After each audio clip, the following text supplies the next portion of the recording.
Last night was a Friday night, so they did something ugly over at the White House and vetoed a bill that would let family members of 9/11 victims sue Saudi Arabia for its role. The good liberal progressive position is, well, that's good, because if you let Americans sue Saudi Arabia, who knows who around the world might sue U.S. war criminals. And what a horrible thing that would be. Because if angry, bitter family members started taking people to court instead of putting bombs in Times Square, that would be a disaster. What would be wrong with everybody suing everybody? You'd rather bomb people or sue people. This is the point of having alternatives to war. But Obama will be cheered by people who do not get it for vetoing that bill. We have a wonderful lineup of speakers in this first session. We're going to try to get through. There may be time for questions and answers. Leah Bolger is one of my favorite peace activists and has been for a long time. Was a president of Veterans for Peace, is a risk-taking, dedicated peace activist. She's the chair of the coordinating committee of World Beyond War. Leah Bolger.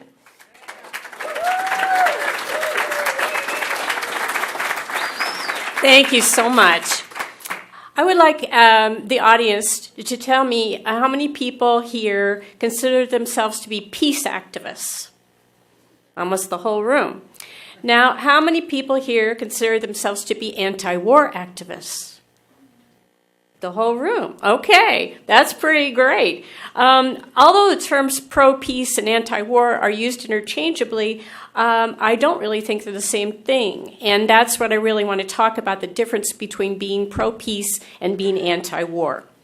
So everyone says they're for peace, even people like President Obama and Prime Minister Netanyahu, men who are directly responsible for the killing of thousands of people.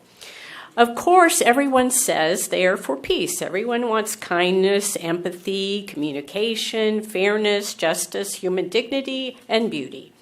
Some examples of peace activism are environmentalism, gun control, support of whistleblowers, working against racism, sexism, and all forms of discrimination, working for an open democracy, supporting health security and basic human rights such as clean air and water, housing and education, and working for freedom of speech and an uncensored and unbiased media.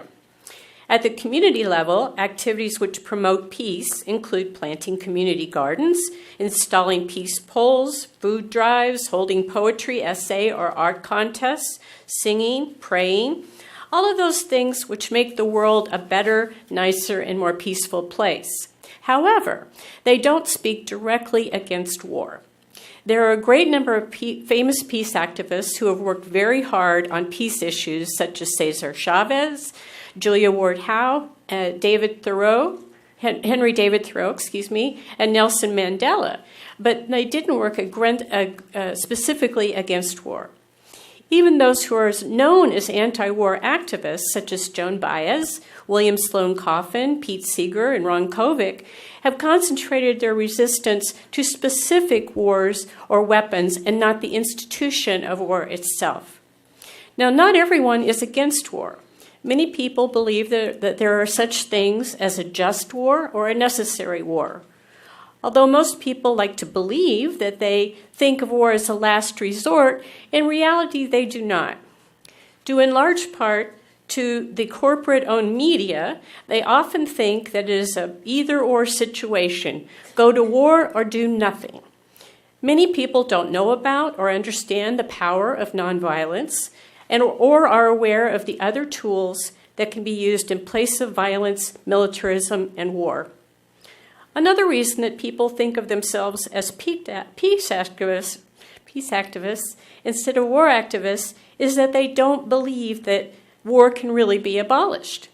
And so they feel like their efforts would be a waste of time. And they focus their energies into issues which they feel like they can really make a difference as peace activists. The mission of World Beyond War was created very deliberately to be an anti-war organization as part of an international movement to abolish war forever and to create a lasting and just peace. Our intention was not to reinvent the wheel. We know there are thousands of peace organizations around the world, but we did not know of any international organizations whose mission is to eradicate war itself. Our intention is to build a movement directly focused on addressing the institution of war. Of course, we are opposed to specific wars like the U.S. war on Afghanistan, and we are opposed to weapon systems like drones, but that is not where World Beyond War concentrates its efforts. World Beyond War believes that to eradicate war itself, we have to go beyond protesting specific wars. Indeed, by the time that shooting and bombing start, it's too late. Scores of people will be killed or injured. There will be massive destruction of homes, businesses, and infrastructure, and enormous sums of money will be spent before it's ended. As our buddy H.R. Haldeman said, you can't put the toothpaste back in the tube. Although protest and legislation can lead to the conclusion of a specific war, for instance, anti-war activists were largely credited with putting an end to the Vietnam War. If we are ever to eradicate war itself, we need to understand the causes of war and those who support it and direct our attentions to eliminating them. We need to develop an alternative to the current system, which is based on militarism and war, and replace it with one that is based on negotiation international law. And we really need to change the way we think about war and peace. War is thought about in completely different ways depending on where you are coming from. In Costa Rica, there are very few anti-war activists because Costa Rica has no enemies. The citizens of Costa Rica, Switzerland, and Uruguay, whose countries do not have a military force and have not been in war, think of war and peace completely differently than do Afghanis, Vietnamese, or Syrians who are living or have lived the horrors of war every day for years. Moreover, Americans think of war in still another way, because there has never been, with the exception of Pearl Harbor, an attack on the U.S., and there have never been any enemy ground troops on American soil at all. We have never personally experienced the daily horrors of war, and so it seems like an abstract concept. It's something that happens over there. The mainstream media no longer reports on the travesty of the wars waged by the U.S., and so the American public is largely indifferent to war, with the exception of American lives lost. As long as those numbers are low, there will be little public resistance. Although in the modern age, the U.S. has always been additionally, in the modern age, the U.S. has always been the most powerful military force in the world, which has led us to believe that might makes right. Our overall thinking about war is that there would be peace if all parties just agreed with what the U.S. wants. Americans believe it is perfectly acceptable, even normal, to make a show of military force by stationing aircraft carriers and submarines around the globe, holding provocative military exercises in the backyards of other countries, and maintaining hundreds of military bases in almost every country in the world. Can you imagine Americans tolerating a foreign military base here, accepting soldiers wearing the uniform of another country walking down American streets? According to the UN Charter, armed forces shall not be used, save in the common interest. All members shall settle their international disputes by peaceful means in such a manner that international peace and security and justice are not endangered. And lastly, all members shall refrain in their international relations from the threat or use of force against the territorial integrity or political independence of any state or in any other manner inconsistent with the purposes of the United Nations. Although the Charter does allow military force to be used for the purpose of self-defense, the United States has frequently violated these precepts, attacking other countries which have not threatened and or posed no threat to the United States, and has even gone to war or exercised military force because the country needs their resources to support the American way of life. I once heard an American veteran who had fought in Iraq speak, ironically at a peace conference. He told me and the audience that the real reason behind the Iraq war was oil. I agreed with him, and I asked him if he was willing to die for oil. He adamantly affirmed that he was, because otherwise his children would be paying a lot more for gasoline in the future. He felt that the United States had a right to the resources of a sovereign country. His remarks are a stunning example of American thinking about war and the indifference we have to the lives and rights of others outside our country. In summary, as Americans, citizens of the most aggressive military country in the world, if we do nothing to address war, then we are part of the problem. Unfortunately, it is very difficult for the American public to effect real change in the policies of our own government. It is no longer a democracy that listens to the will of the people. That means that it is going to take a truly international movement by anti-war activists from all corners of the globe to put pressure on the United States and other warmongering states. In short, we need more anti-war activists. Sure, it feels good to work for peace, and we can always use more of that. But I feel we are only kidding ourselves if we believe that being pro-peace is the same as being anti-war. Thank you. Michael is an amazing guy if you haven't met him. He's Executive Director of Veterans for Peace, where he oversees all the Veterans for Peace programs. He's co-chair of Don't Shoot Coalition, which grew out of the Ferguson killing of Michael Brown.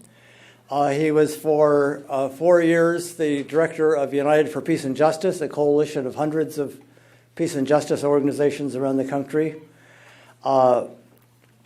He has launched the ReclaimTheDream.org website in an effort to change the discourse and ignite a new conversation about Dr. Martin Luther King's message and what it means to live in a just and peaceful communities. Michael, welcome.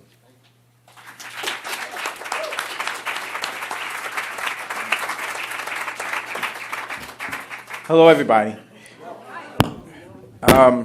So I'll start off with some of the stuff he read in my bio is kind of old. So if you go to some of those websites, they won't be as updated as they should be.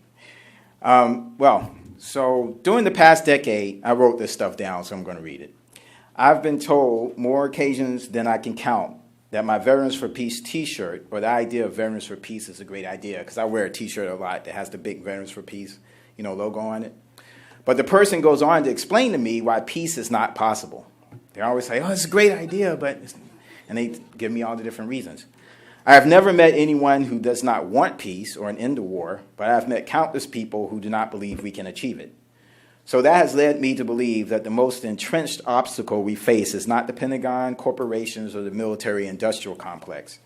Our greatest challenge is to help people believe peace is possible so that we can have the political and social will to achieve it. Thank you.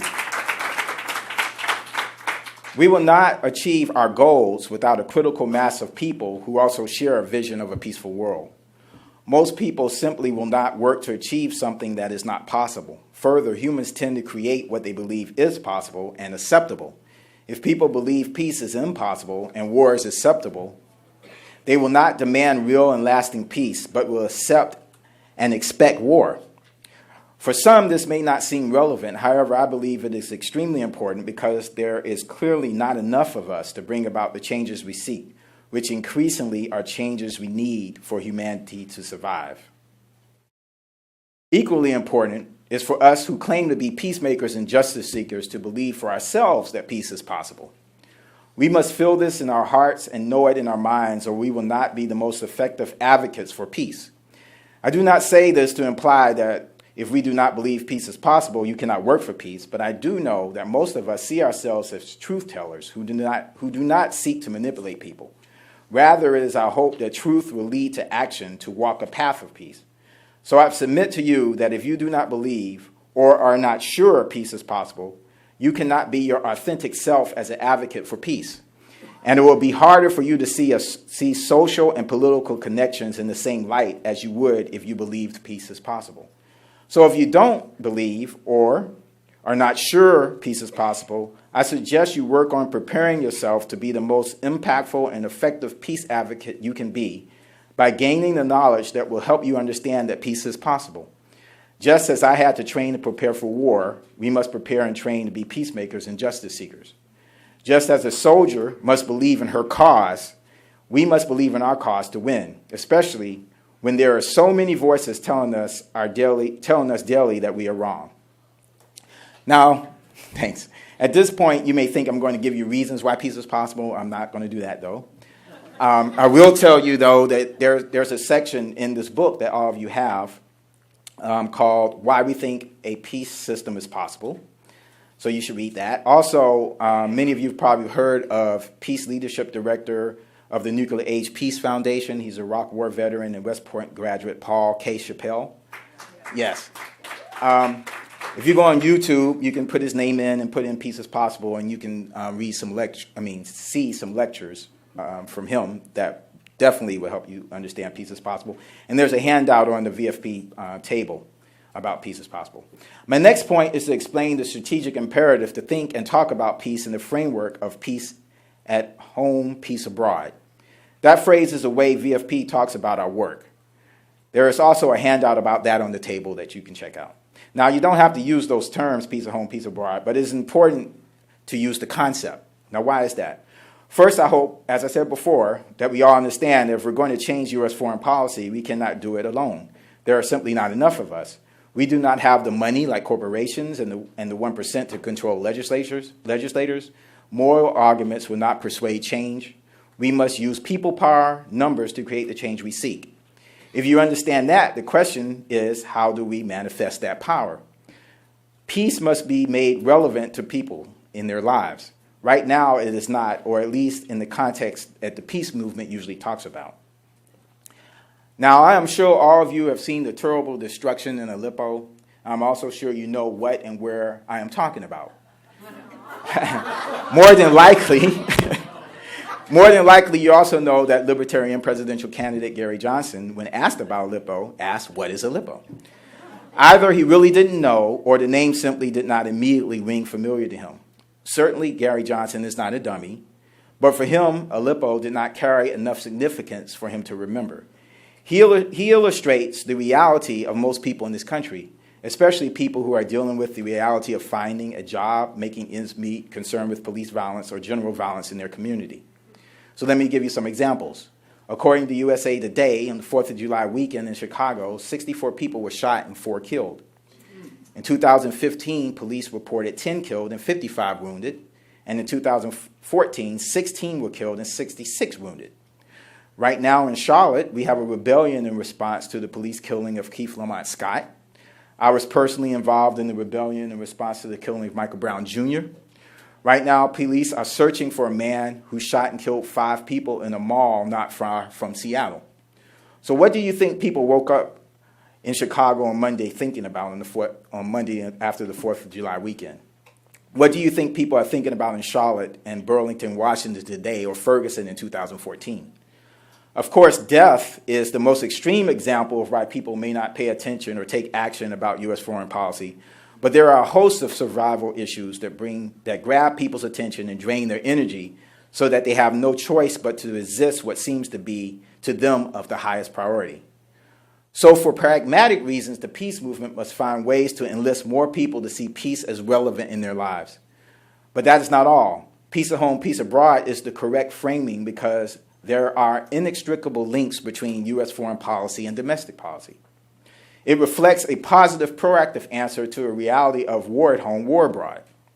And while we have been trained to talk about foreign and domestic policies as if they are separate, I assure you the powers that be do not. Dr. Martin Luther King Jr. outlined for us the intertwined relationship between poverty, or what I say greed as the motivating factor, war and racism. I would add patriarchy and climate change, although climate change might be the direct result of patriarchy and greed, but that's a whole nother discussion. When King addressed the April 15th, 1967 mobilization to end the Vietnam War in New York City, the bombs in Vietnam exploded home. They destroyed the hopes and possibilities of a decent America. He illustrated the waste of resources on war and opportunity costs for our nation and the world. King was killed after he spoke out against the Vietnam War and attempted to unite poor, white, and black people in the Poor People's Campaign. King was confronting our depraved system at its roots and attempting to transform it. That is exactly what we are trying to do. So how do we do that? We must build a national culture of peace where people have an expectation that peaceful means of conflict resolution are the norm and violence is the exception if ever used. This can only happen if people see means to achieve peace in their own communities so that peace has meaning in their lives. White activists in the peace movement must understand with their minds and hearts that my struggle as a black man seeking justice for my community is all of our struggles, especially since white privilege is a manifestation of white supremacy and helps hold in place U.S. imperialism, is central to U.S. global aggression and the oppression faced by people of color around the globe. I must understand as a heterosexual Christian that the struggle faced by the Muslim and LGBTQ communities is my struggle. Only then will we clearly see the connections that are already there in these struggles. We uncover these connections. We don't have to make them. They are there. Seeing these connections and learning from each other will break down structures of dehumanization and the creation of the other, increase our understanding of how these struggles are connected, which in turn will allow us to be more imaginative and creative as to how to confront oppression and work for peace. We will more clearly see the difficult path to building peacemaking structures between groups and individual people here at home and increase solidarity and power so that we can have the full spectrum movement we need to create the change we seek. Now, over the past 21 years, since I became what I call an open activist, because even when I wasn't doing this work, I was kind of doing it, in the military and other things because my mother taught me to fight for what's right. In those 21 years, we became an open activist. Many movements have ebbed, flowed, and continue today. I'm sure I will miss a few, but the Million Man March in 1995 was my first street action after getting out of the military. The movement against neoliberalism version of globalization as epitomized by the 1999 protests in Seattle. The March for Women's Lives in the summer of 2001. The peace movement in reaction to U.S. military response to the September 11 horrors brought the largest global demonstration on February 15, 2003. In 2006 and 2007, millions of immigrants hit the streets demanding recognition of as human beings and equality. That movement is alive and moving today. The 2011 Occupy movement, which helped frame the left political discourse today and radicalize, along with the peace movement, many activists working in a spectrum of movements today. Vibrant movements of today include the Movement for Black Lives, which cuts at the core of our failed system, the climate change movement, which has grown in power and influence. Palestinians are increasingly finding a stronger voice. Indigenous peoples movement is on the rise. The Bernie Sanders and Trump movements, which are both reactions to the concentration of wealth and greed that ignores human needs and treats people as commodities, whose labor is to be bought as cheaply as possible, never mind workers can't make ends meet or maintain a viable home. The anger and intensity of both movements are appropriate. The difference in these two movements is that one has turned to U.S. America's tradition of scapegoating and hate to address the failures of our system. The other has turned to U.S. America's tradition of inclusion and pursuit of justice. Now, peace at home, peace abroad is in line with what is happening today. The movements I mentioned are really on the move, and many leaders in these movements see the intersectionality of issues. When I think about where to go from here, I think in part we must look at the past. Today we find ourselves at war and in domestic turmoil. It could be 1956 or 1966, with more relative freedoms, iPads and Android phones. All the issues of the 60s, plus a few, confront us today. We should learn from the successes and failures of the movements of that time. One of the lessons we seem to be learning is that all the challenges before us are intertwined and that we must have a strategy that keeps this understanding in the forefront. The movements of the 60s did not find a way to leverage all the energy and the people that they had. The peace movement is in a unique position to provide a narrative that gives a vision of how all these struggles are connected and what a new world of peace and justice will look like. When I told my son, an Iraq war veteran, about the amount of pushback I was receiving from people within Veterans for Peace about my VFP participation in the movement for Black Lives, he said to me, "I thought you all are Veterans for Peace." He got it. People understand there is a global system perpetuating violence and economic exploitation in our communities around the world. People get it. We have to get it and show people we do by supporting the struggles where we can bring the anti-war and global perspective. We have to show up with our minds and our bodies. We have to make peace relevant. I close with peace is justice in action. The peace movement needs to help confront injustice and bring about justice so that we can achieve the change we seek. None of the movements can do it alone. None of them. We must do it together. No justice, no peace. I'm here to tell you about one of those structures for peace that Dennis mentioned that is being built. When the discussion came up about war being a last resort, well, we'll never get to that because the creativity that we have can always think of other fresh and nonviolent approaches to dealing with conflict. And this is one of the tools for a world beyond war. One of many. It's one of the things when we hear so often, and we're hearing now once again from Martha Raddatz and others, that when confronted with a humanitarian crisis, we either stand back and do nothing, or we send in the drones, the trainers, the soldiers, when in fact there is a marvelous span of opportunities that already exist between those two poles and many more that will come into being.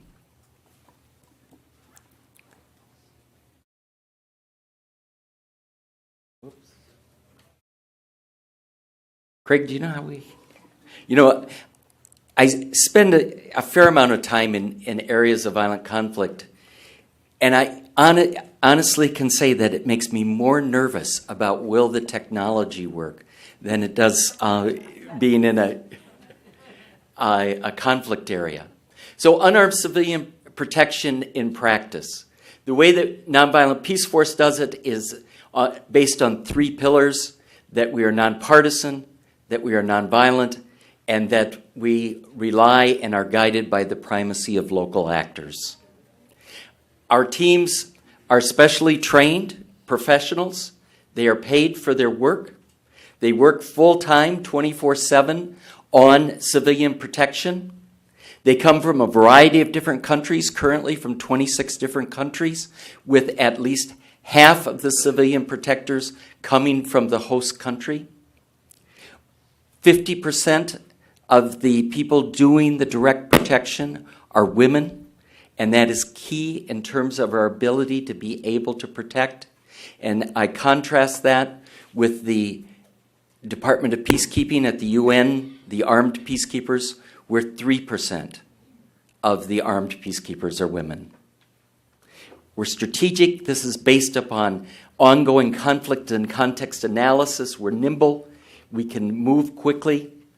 We live in the communities that are under threat, and we're cost effective.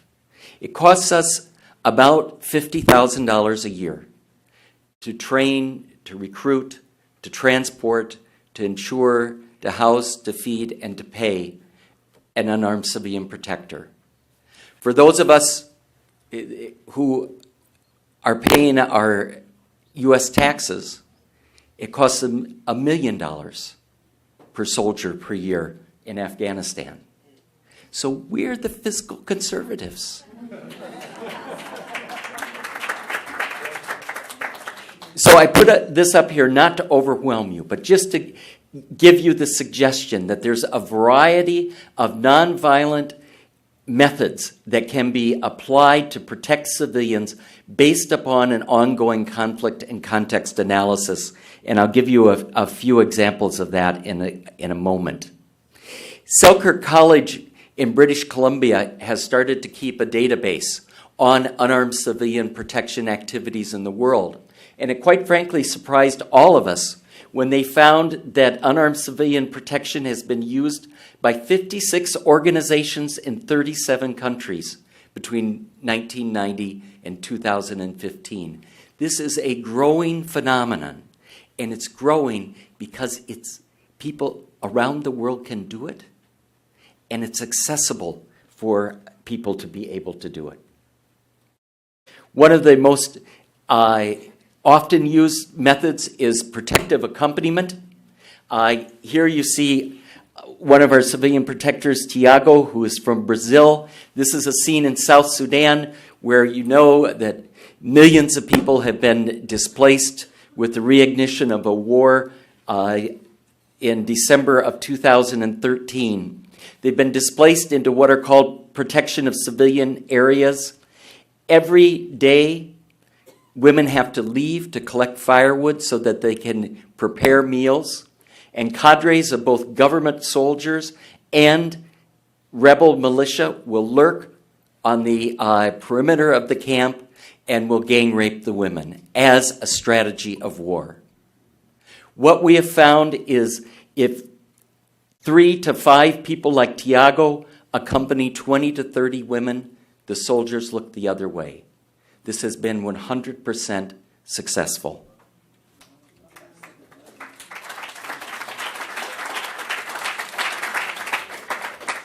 This is an example from Sri Lanka where there was a rampant use of child soldiers. One morning, a group of mothers came to our team in the town of Valachennai and wanted to go after their kids who had been kidnapped the night before by the Tamil Tigers. So our team listened, and it was no secret where they were being held in the jungle. So we accompanied the moms who confronted the young commanders in their 20s themselves, who had been child soldiers. And those young men said to these moms, "You go away. This is no longer your matter." The moms held firm. And there was only 6 of us from 6 different countries standing behind the moms. Those young commanders were smart enough to know to call for their superiors who came out. Negotiations went on, and the 26 boys who had been kidnapped were sent home.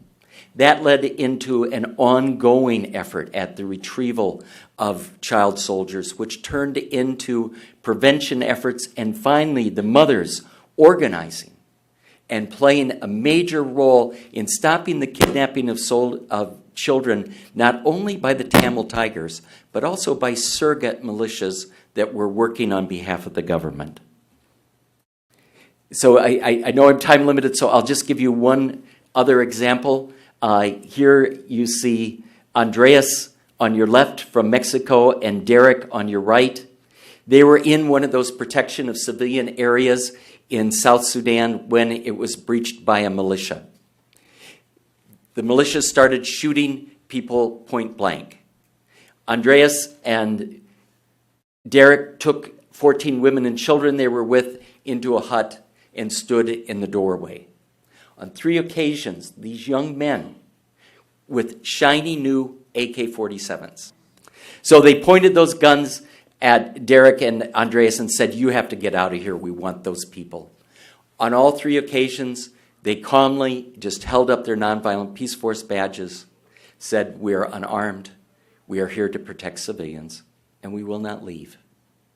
On the 3rd occasion, the militia left. And Derek and Andreas will tell you that if they would have been armed, they would have been killed.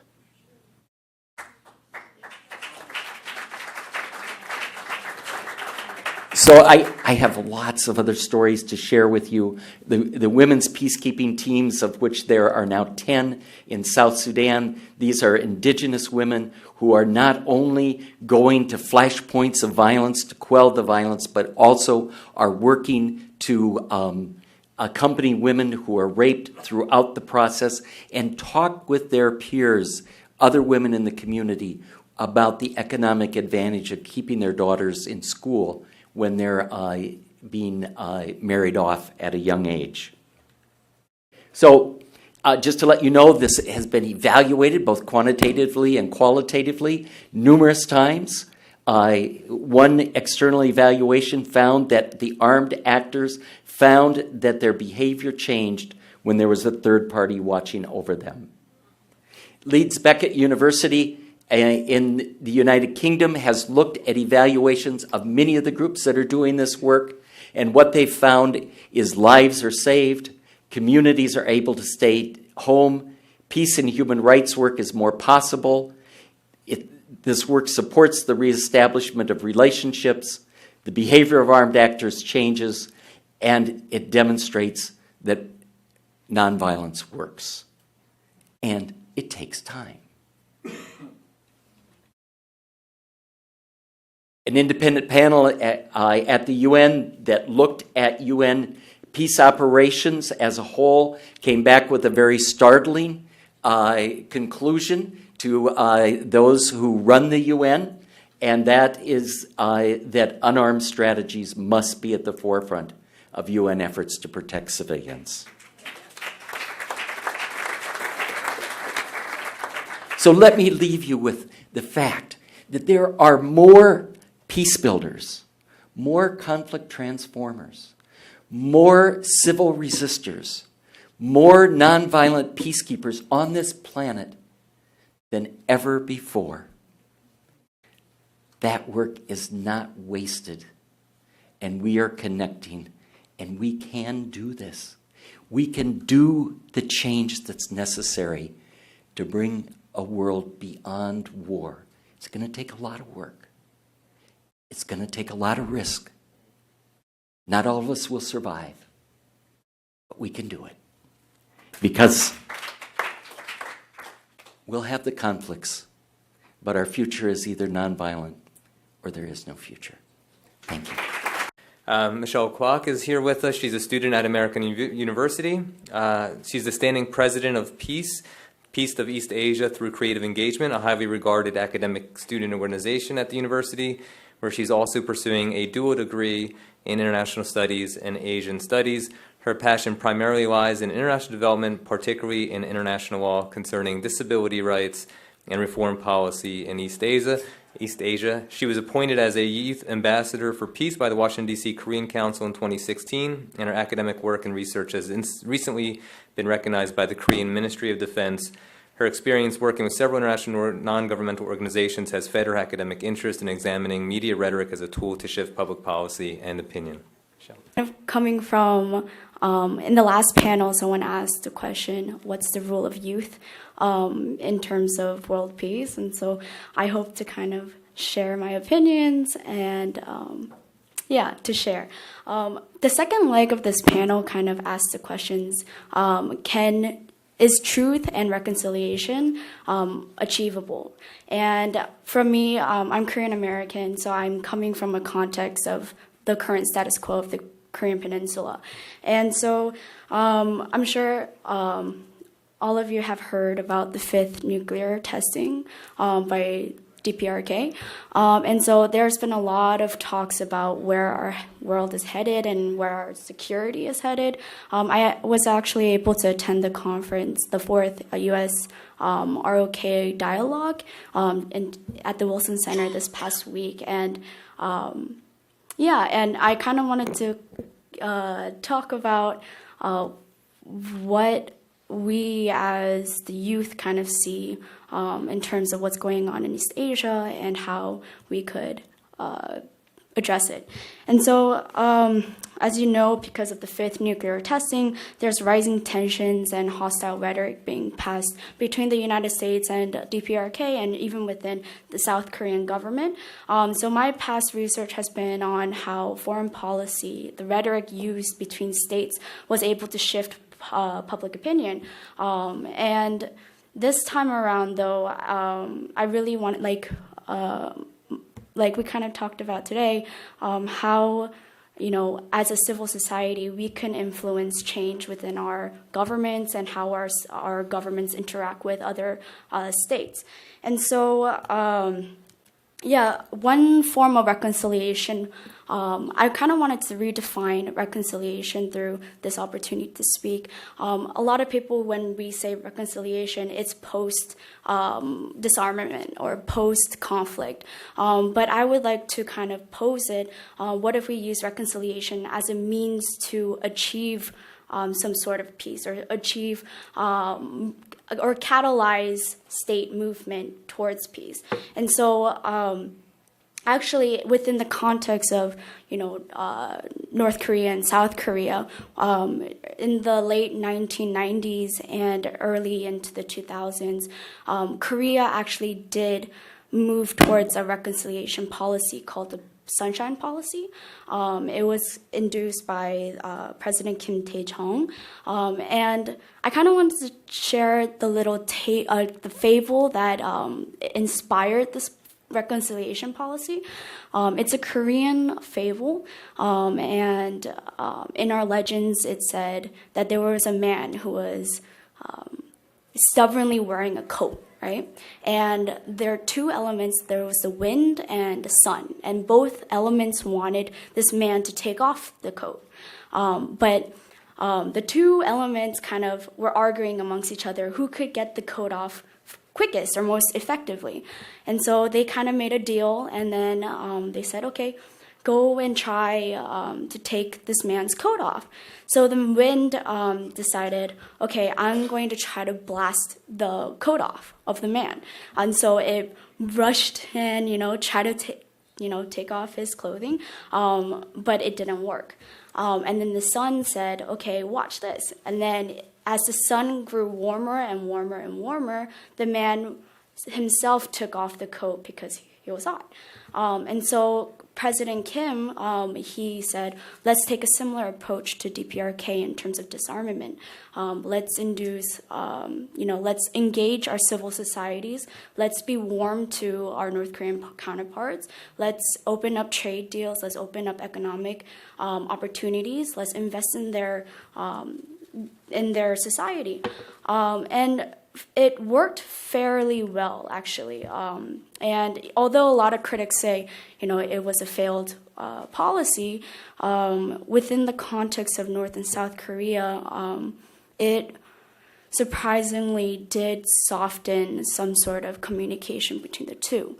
However, conflicts started to arise when, with the next wave of presidency in South Korea, legal institutions were denouncing, the nuclear armament and proliferation in North Korea.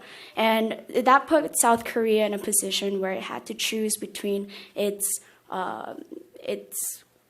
commitment to reunification with North Korea or its commitment to the international community.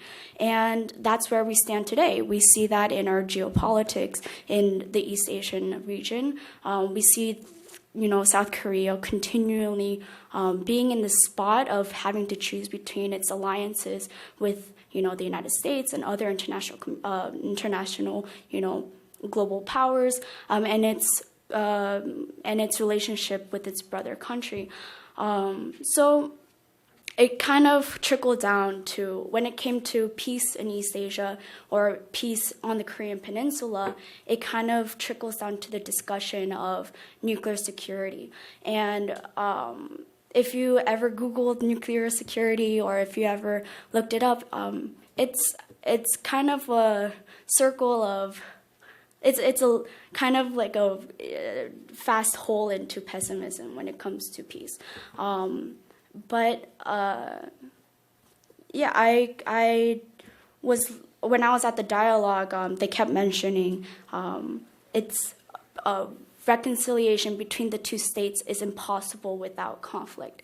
And I was highly disturbed by that because there has to be some alternative way for these two states to engage with one another without invoking mass casualties or war or even, violent denuclearization. And so I started thinking to myself, what kinds of way could we engage the two states to have a peaceful transition into a more unified region, right? And I think that kind of lies within what we were kind of emphasizing, and what the role of the civil society is, and what the role of we as, I think I'm the only Korean person here, but what can we do as global citizens to encourage our governments to, start talking to one another and to start talking about peaceful resolution? And I think it's difficult to say. Yeah, so I had an it's when we think about reconciliation, I think we kind of emphasize, without government help, we can't, or a government initiation, we can't have peace. I think that's a general kind of consensus amongst the South Korean natives, my counterparts in South Korea, and so they're saying, even if governments, if they say that a peaceful transition is impossible, it must be. And I think that's the public opinion that I believe needs to be shifted. And so that was a lot of my research and my presentations to the Korean Ministry of Defense and also the Ministry of Unification, was trying to say, hey, can we focus on shifting public opinion? And there was some resistance, I guess, in terms of they wanted to, with rising tensions with, the nuclearization of and nuclear testing, they were like, we can't put a lot of resource into public diplomacy at this time. And I think that was discouraging, but it also opened up an opportunity for us as youth to step in where resources were kind of limited. And I think for us, or for myself, as a Korean American, I see my role in this unification process as being engaging with my South Korean counterparts and having those discussions of how can we overcome cultural barriers. And I worked with North Korean defectors this past summer, and I never thought we could overcome our cultural barriers or our political differences or ideological differences. But over time, the public engagement and that human-to-human interactions were able to overcome our differences. And so for me, I felt like I was able to reconcile my views or our differences through public diplomacy and those initiatives that the government kind of aren't able to fully extend their resources to. And so I think, in my opinion, I think it's difficult for people who are outside the context of East Asia to kind of understand why things are the way they are. And I think it's difficult for people who don't have ties to South Korea or in East Asia in general to kind of pick up anything about peace, especially with, in your media, you hear again and again, North Korea is building up capabilities to, bomb, the United States. And there's a lot of hostility in that rhetoric. However, as a civil society, if we start to shift our rhetoric and try to shift our views on North Korea, I think it's difficult because we, residing in the United States, we live in that kind of culture of nuclear fear with our history of the Cold War. But I think it's time for us to kind of reevaluate how we exchange foreign policy and how we kind of interact with our state. And, even little shifts in rhetoric induces a more peaceful application, I guess. And so, I'm not sure how to conclude here, but I really do resonate with what civilian peace advocacy can do and will do. And I hope that, this issue of reconciliation and reunification in South Korea and North Korea, I believe, can be a case study and a projection of how we can work with legal institutions and work with the international community as a civil society to bring about peace. And so, Next, I'd like to introduce Maria Santelli. Maria has been the director of the Center on Conscience and War since 2011. It's a 75-year-old organization that works to extend and defend the rights of conscience objectors to war. She founded the New Mexico GI Rights Hotline, which provides direct services and resources to members of the military. And she's also a leading voice statewide on issues of military participation in war, including conscientious objection, military sexual violence, etc. So thank you, Maria, and we look forward to your talk. I was told it was necessary. I was brainwashed.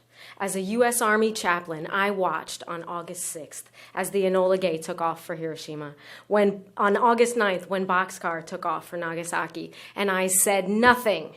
I knew hundreds of thousands of women and children would be vaporized and incinerated, and I said nothing. I was silent. We, all of us, must no longer be silent.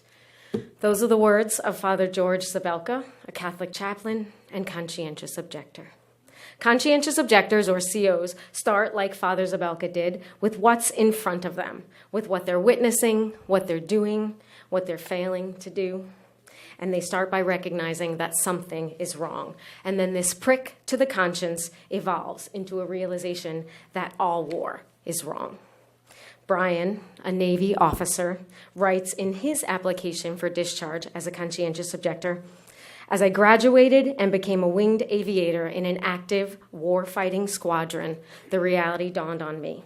It became more and more apparent that I could not, in good conscience, continue to aid the American war machine. I remember the distinct image of being at work and sitting in the room where nuclear weapons are launched and questioning why I was even there in the first place." Shortly after his realization, leaving behind a lifelong dream of being a Navy officer, Brian began the process of being discharged from the Navy as a conscientious objector. Father Zabelka blessed the atomic bomb crews who dropped the bombs on the people of Hiroshima and Nagasaki. He was a believer in just war theory because it was what his Catholic Church had taught for 1,700 years, and it was what his Catholic leadership in the Army continually reinforced. But it was his conscience that told him no war is just and all war is wrong. And it's the same message that each of us receives from our own conscience. It is true that the default position for humanity is that of conscientious objector to war. Embedded in the roots of violence and injustice is this misguided belief that humanity is predisposed to violence and war. In our work at the Center on Conscience and War, the stories of military conscientious objectors serve as daily reminders and individual case studies that prove that we are naturally predisposed to peace. Our conscience tells us cooperation with others is right, and injustice and violence against others is wrong. Remarkably, it may be the military who knows this better than those of us who are on the front lines of movements for justice and peace. So often I hear people throw up their hands, people who work for peace and justice, and say, the world is such a violent place, or people are so violent. I also hear things like, oh, I could never join the Army. I can't kill. Those people are different from me. They can kill. Well, the truth is they can't kill either, not without consequences. And I know this because I talk with them every day. I know this because I have seen the lengths that the military goes to try to make them into killers. Look at basic military training. This is a science. Killology really is a science. And it has been expressly designed to circumvent our natural moral judgment, our natural repulsion toward killing one another, and condition a soldier to kill reflexively by rote, without thinking and without filtering through the conscience. Training to kill requires constant reinforcement. If it was natural, it would come easy, right? And we would thrive. It would be good for us. But the hundreds of thousands of veterans struggling with the wounds of moral injury, wounds to the soul caused by a transgression against the conscience, are poignant proof of our tragic misunderstanding of our own nature. 18-year-old Zach from rural North Carolina wanted to be a soldier since he was a little boy. He didn't join because he wanted to take other human lives, but because he wanted to make something better of his own. When he arrived at basic training, it didn't take long for him to realize that the Army didn't care what he wanted. They're trying to make me a killer, he told me, choking back tears. When he refused their training, he was physically and emotionally abused. And in his jail cell on Fort Benning, he looked down at his belt and up at the rafters. But thankfully, he didn't have to take that step. He found a way out. He found a way to follow his conscience, just as countless men and women have done throughout history. As long as there has been war, there have been conscientious objectors. The inevitability of violence and injustice is a myth that persists at the hands of a media and government who choose to strengthen their own influence and harden their own power by sowing fear and division among us, our communities. A perfect example of this is right in front of us. Among the horrible and unspeakably tragic stories coming out of Syria, there are also many that speak to the best angels of our nature. The one that fits here is one about the hundreds of thousands of young men who are choosing to leave their homes, not out of fear for their own lives, but for fear that they will be conscripted to take the lives of others. These young men are conscientious objectors, and we should call them that instead of letting the dominant narrative write their story for them and us. The media tells us that the image of thousands of young men coming from the Middle East to the West should frighten us, that these refugees are coming not to flee violence, but somehow to bring it with them. But the stories of these young men, these soldiers of conscience, tell a different tale. They're coming to the West not to hurt us, but so they don't have to hurt anyone. One man in Turkey who has been aiding Syrian refugees puts it this way. Young men have to decide before they reach military age, either leave or learn to kill. Surely it is better to leave, he asks. The simple and scientific truth is that morality against war and violence is inherent in who we are. Consistently, we actively choose cooperation and kindness, and by default, it is our common practice to reject competition and conflict. Don't believe me? Look around.